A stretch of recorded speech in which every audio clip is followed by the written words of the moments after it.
force per unit length between two parallel current carrying wire.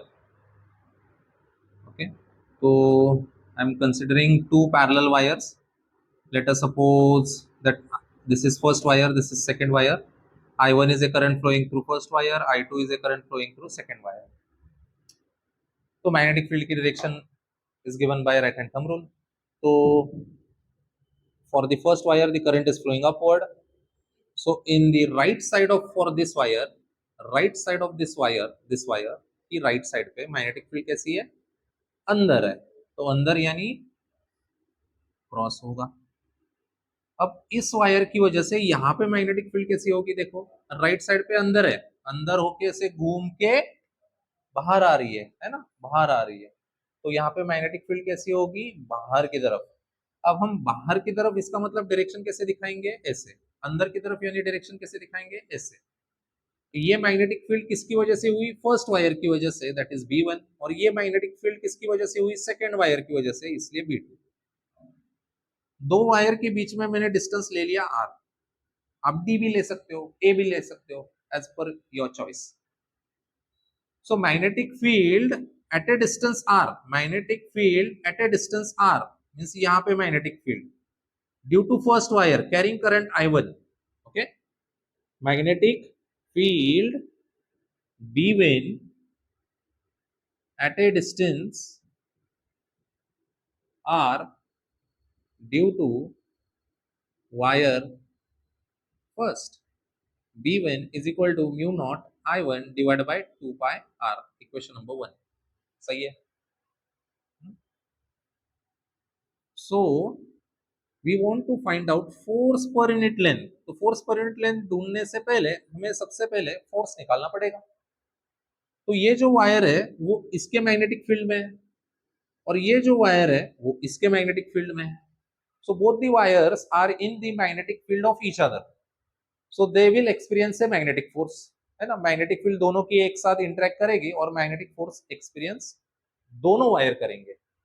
तो सबसे पहले हम क्या करते हैं, मैग्नेटिक फील्ड की डायरेक्शन निकालते हैं, मैग्नेटिक फोर्स की डायरेक्शन निकालते हैं. मैग्नेटिक फील्ड की डायरेक्शन निकाली, करंट यहाँ पे कैसे ऊपर है, तो मैग्नेटिक फोर्स इस वायर के ऊपर कैसे लगेगा, it is given by Fleming's left hand rule. तो फ्लेमिंग्स लेफ्ट हैंड रूल के लिए एब्रिविएशन क्या है, सिंपल सा FBI. F stand for force, B stand for magnetic field, I stand for current.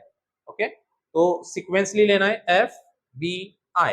Thumb is F, index finger is magnetic field, I is current. Current कैसा है, ऊपर, current ऊपर. Magnetic field कैसी है, अंदर है, परपेंडिकुलर एंड इनवर्ड. तो thumb किधर गया, लेफ्ट हैंड साइड. तो फोर्स कहां पे लगेगा, यहां पे लगेगा. ओके, ये वायर क्या करेगी, इस वायर को इधर खींचेगी. तो मैंने लिखा F1. यहां पे देखो करंट ऊपर है, मैग्नेटिक फील्ड बाहर है, FBI.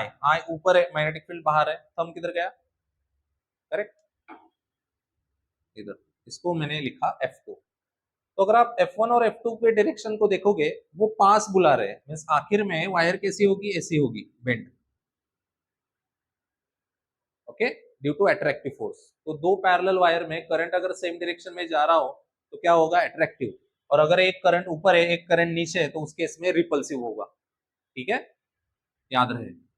So second important thing, force, magnetic force due to a current carrying wire के लिए फॉर्मूला क्या होता है, magnetic force due to current carrying wire, current carrying wire is given by magnetic F is equal to ILB sin theta. Theta क्या होता है, L और B के बीच में एंगल.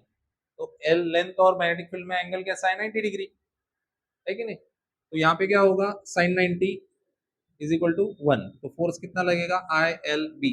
हम फोर्स किसका निकालने जा रहे हैं, F1, यानी इसके ऊपर फोर्स कितना लगा. अब इसमें करंट कितना हो रहा है, वायर 2 में करंट कितना फ्लो हो रहा है, I2. तो मैं क्या लिखूंगा इधर, I2.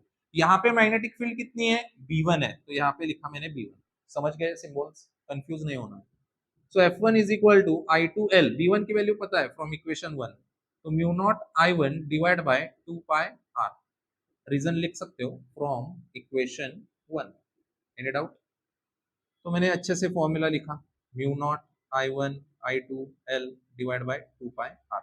L को बुलाया इधर, so F1 divide by L is equal to mu naught I1 I2 divide by 2 pi R. ये फॉर्मूला हो गया फोर्स पर यूनिट लेंथ का, समझ गए। आप बोलोगे सर इसके लिए निकालो, फॉर्मूला वही आएगा। देखो मैग्नेटिक फील्ड B2 क्या होगी, B2 इज इक्वल टू, यहाँ पे magnetic field at a distance R, तो फॉर्मूला क्या आएगा, mu naught magnetic field B2 किसने बनाई, I2 ने बनाई, so mu naught I2 divide by 2 pi R, equation number 2, सही है। फिर मैंने मैग्नेटिक फोर्स लिखा, अब डायरेक्ट लिखता हूँ, ये नहीं लिख रहा हूँ। F मैग्नेटिक फोर्स कौन कितना, F2 which is equal to ILB sine theta, फिर से साइन 91। तो फोर्स किसके ऊपर लगा, इस वायर के ऊपर, इसमें करंट कितना फ्लो हो रहा है, I1, लेंथ L, और मैग्नेटिक फील्ड यहाँ पे कितनी है, B2, तो यहाँ पे लिखा B2। So F2 is equal to I1 L, B2 की value mu naught I2 divide by 2 pi R। So F2 is equal to mu naught I1 I2 L divided by 2 pi R. So F2 by L is equal to mu naught I1 I2 divided by 2 pi R. अगर ये वाला formula और ये वाला formula compare करोगे दोनों same होगा। Okay, तो इन जनरल आप लिख सकते हो फोर्स पर यूनिट लेंथ का फॉर्मूला है mu naught I1 I2 divide by 2 pi R। Any doubt? कैसे याद कर सकते हो, देखो इन्फिनिट वायर के लिए फॉर्मूला क्या होता है, magnetic field at a point B is equal to mu naught I upon 2 pi R. अगर मैंने यहाँ पे और एक वायर डाल दी तो फोर्स एक्सपीरियंस करेगी, तो फोर्स के लिए फॉर्मूला होगा बस एक, इसका इसका भी करंट लिखना है। सो म्यू नॉट, अगर इसमें करंट है I1, इसमें करंट जाएगा I2, तो I की जगह पे दो टर्म्स आएंगे I1 I2, और 2 पाई आर इधर आएगा और इधर आएगा लेंथ। ओके, याद करने के तरीके आपको ढूंढना पड़ेगा, हाउ यू कैन रिमेम्बर।